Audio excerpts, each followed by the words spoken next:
Well, I'm going to talk about quiet suppers today. Quiet suppers once played an important role in the life of the Methodist Church at Demarest.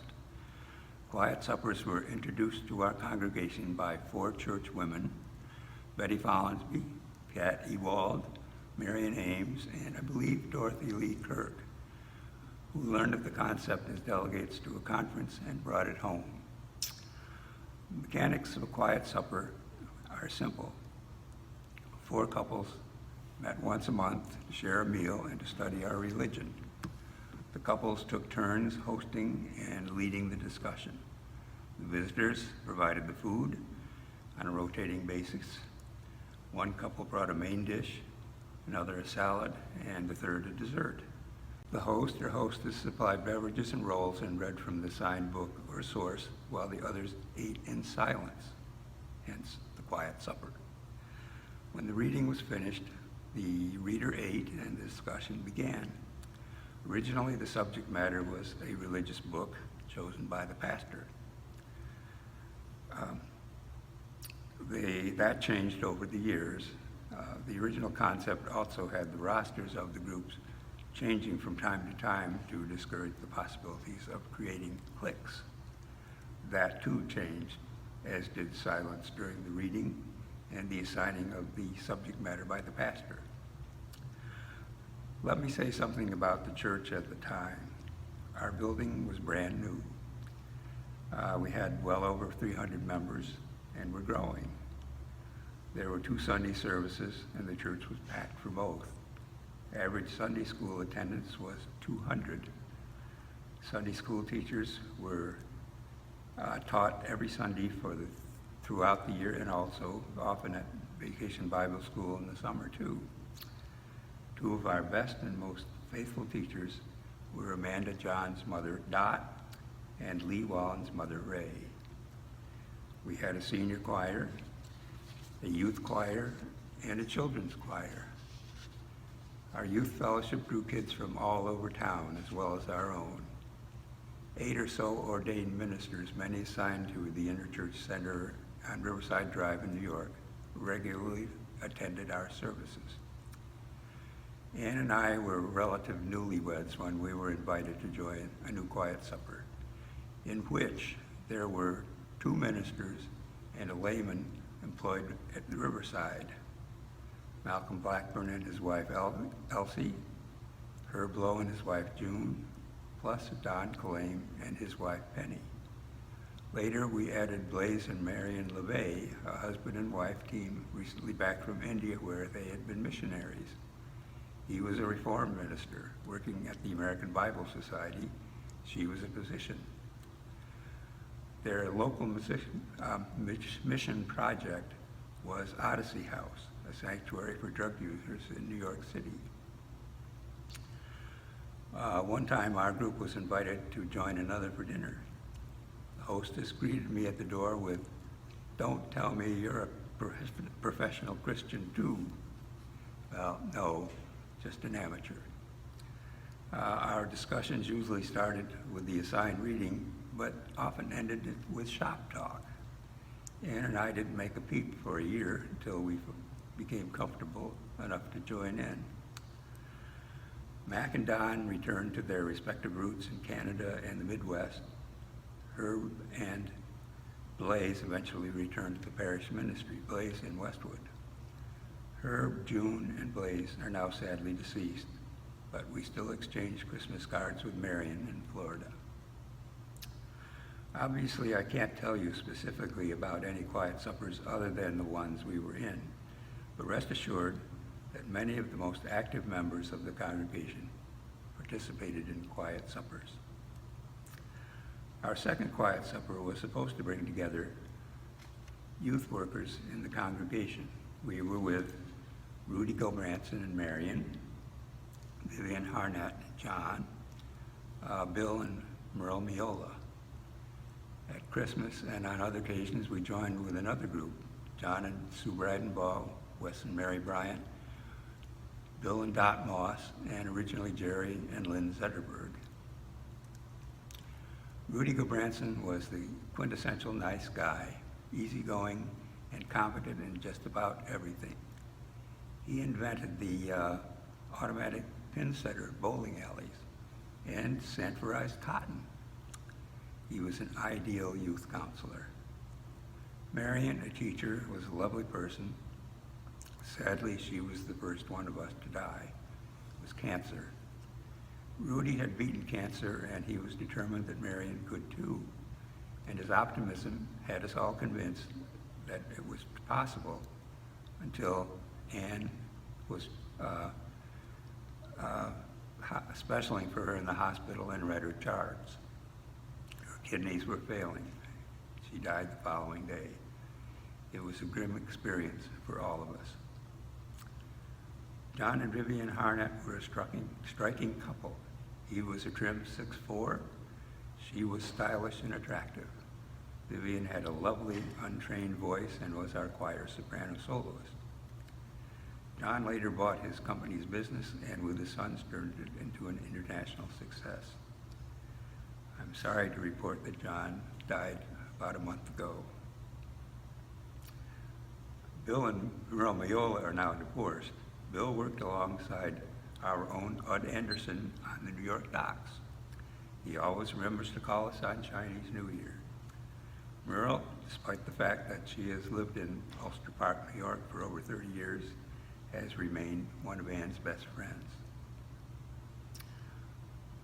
Going to the other group, John Breidenbaugh was a veterinarian and an avid fisherman. Sue was in a charismatic group led by Nancy Grant. They moved away after John retired, but remained friends with the Bryants.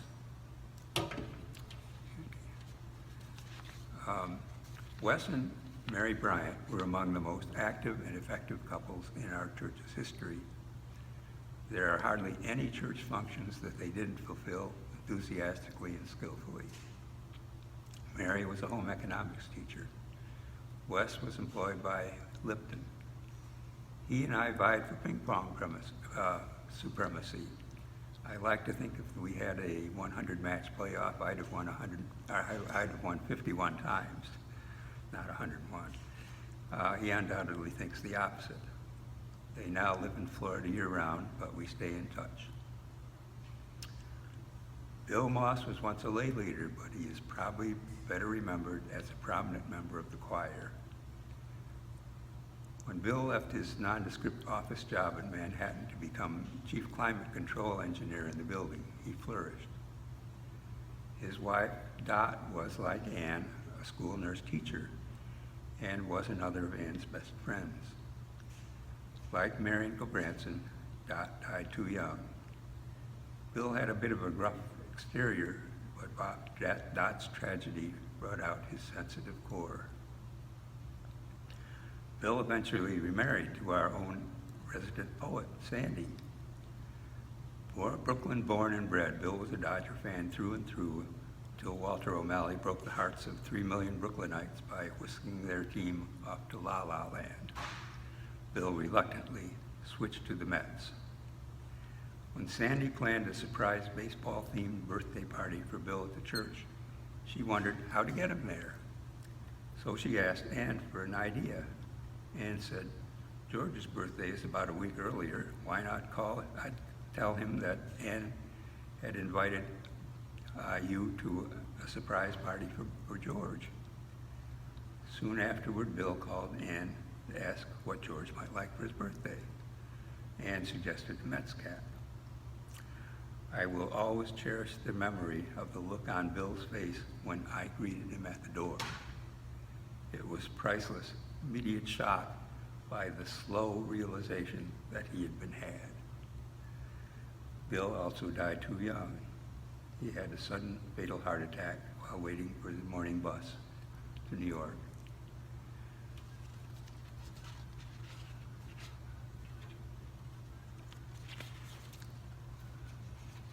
At his funeral, I recalled the Jerome Kern song, Bill, about, quote, an ordinary guy. Our Bill, I said, was an extraordinary, ordinary guy. The Zetterbergs were very active when we came to the church. Jerry was an amateur photographer. Most of the Follansbee era photos in our archives were Jerry's. Lynn sang in the choir, but her main focus was youth work, Sunday school, vacation Bible school, and especially youth fellowship. Their older daughter, Florence, was our very first babysitter, and she actually loaned us her car one time when ours was in the shop. Anne planned and staged their younger daughter, Lynn's wedding reception, held in our social hall.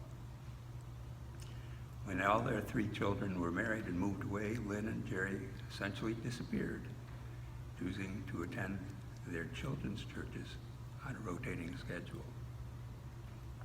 They are both deceased now. Rudy Gobranson finally convinced us to try camping. Our first try was at Fonsstock State Park in New York, where we were admonished by the ranger for setting up our tents in a circle rather than at the designated spots. What did we know? It was pitch black by the time we got there. Many camping adventures followed: Little Pond in the Catskills, Raquette Lake in the Adirondacks, Montauk Beach on Long Island, and so forth. We expanded our group, adding Albert and Nora Lee Burgess, an energetic and very contemporary couple. Nora Lee was a physical therapist and an ardent Vietnam-era peacenik. She served as WSCS co-president with Helen Story. Albert's software company took off in the early days of the computer expansion, and they bought a house in Upper Saddle River.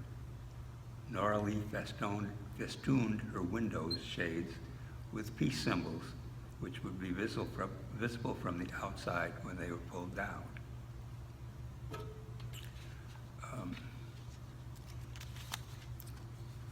When Anne's mother died suddenly, she was left with a schizophrenic brother on the family farm near Harkness, 300 miles due north in upstate New York.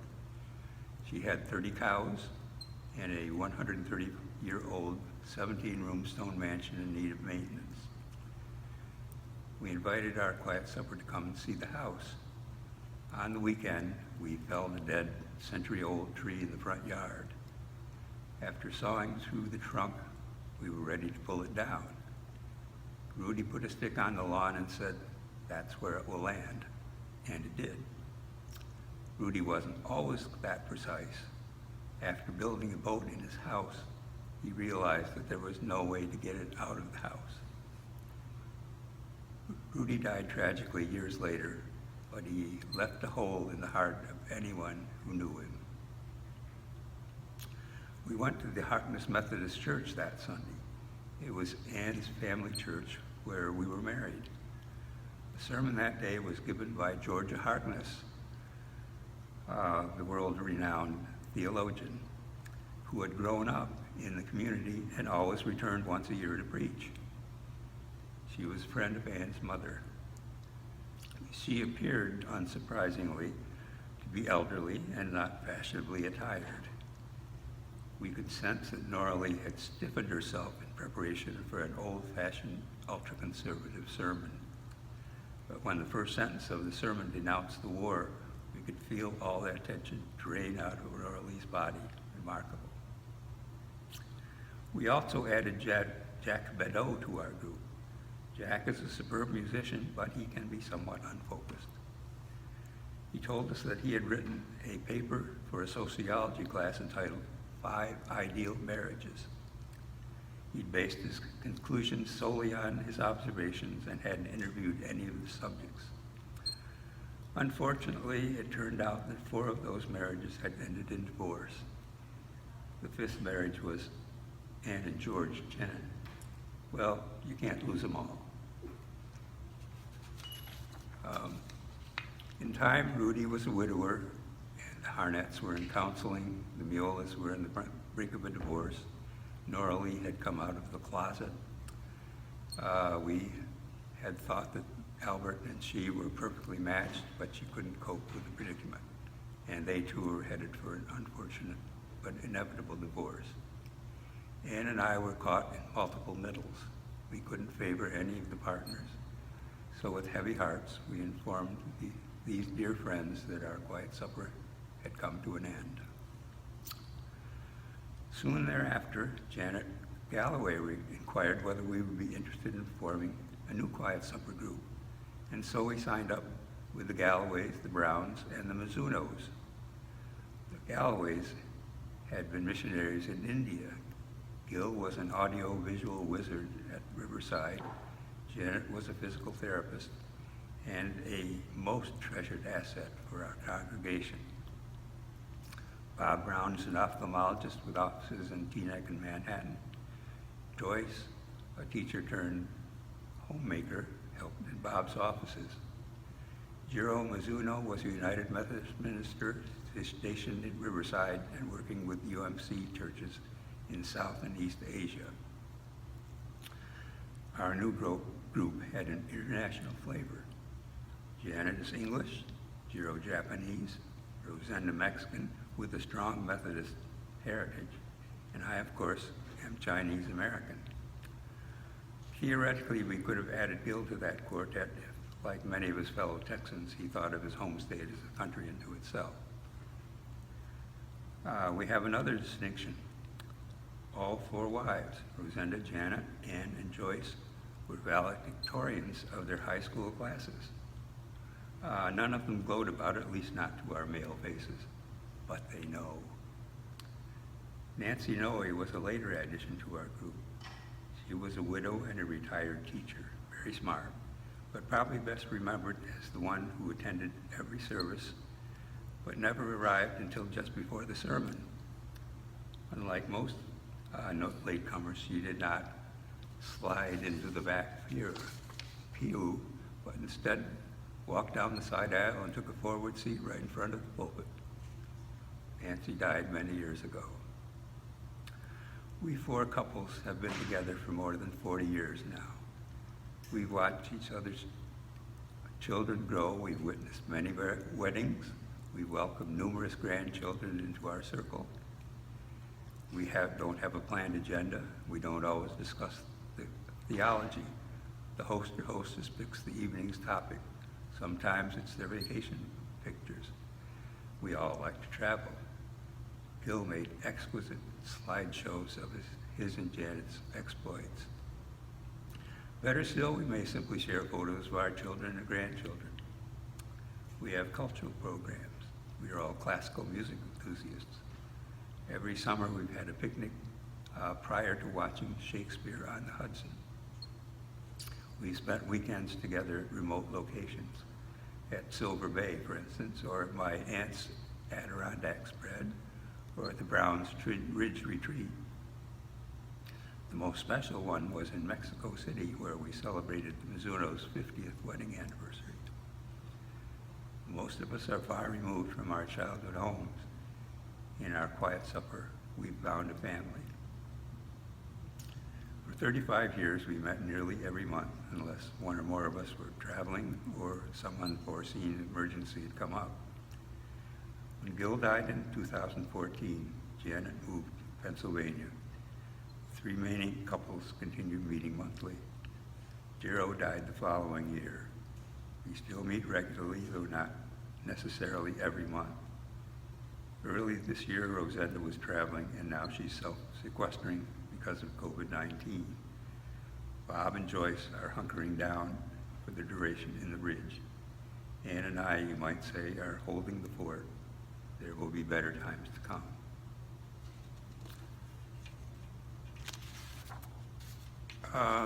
When all's said and done, we've ignored four core quiet supper directives.